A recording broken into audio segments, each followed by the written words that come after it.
If you or your loved one is in need of an organ transplant, you should have an understanding of all your potential treatment options so that you can make the best informed decision.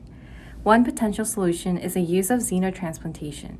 In this video, we will go over the basics of this method.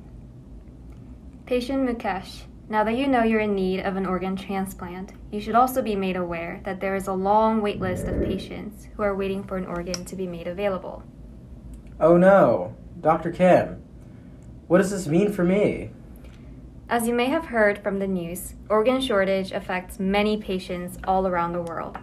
17 people die each day while waiting for an organ transplant, and there are simply not enough organ donors to meet the increasing demands. Even if there is an organ made available to you, it may not always be a match, and your body's immune system may reject the transplanted organ.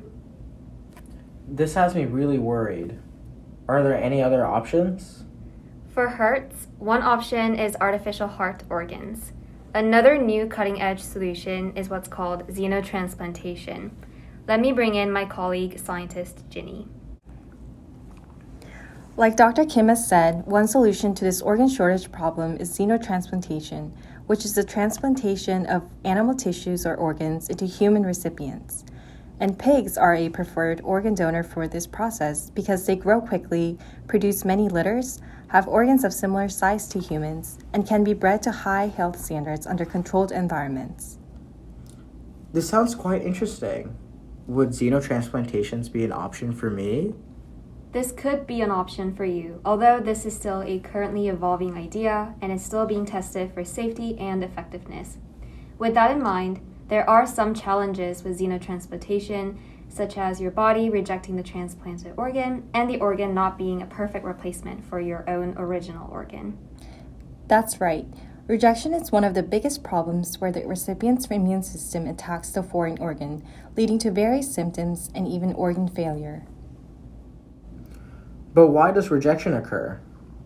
So every cell in each organism has a specific set of identifiers that are present on its surface.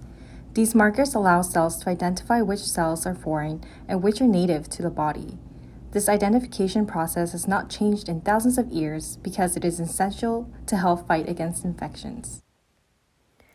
So when an organ from another species with a whole another set of these identifiers is placed inside a human, our body recognizes it as a threat and starts attacking.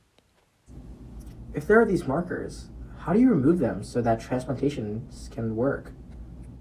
We can use a genome editing tool called CRISPR to remove some of those receptors from the cells in the organs of interest or modify them so that they resemble human tissues.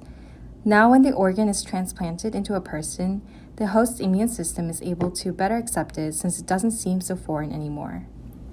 That's pretty cool. How is CRISPR able to precisely edit our genes? So CRISPR is able to cut the double-stranded DNA precisely at the target site in the gene we want to remove. And following the cut, we will insert a beneficial gene sequence for a desired trait. I see. So doctor, have there been any cases where xenotransplantations has worked in people?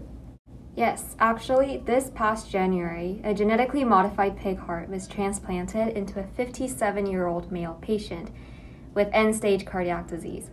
This was the first successful xenotransplantation into a live human, where the patient survived for a couple of weeks with no sign of rejection. Despite his death, this surgery represents years of research and an important progress toward making xenotransplantation possible for more patients. Wow. This is a lot to think about, but this sounds helpful. Thanks for letting me know about this great option. You're welcome.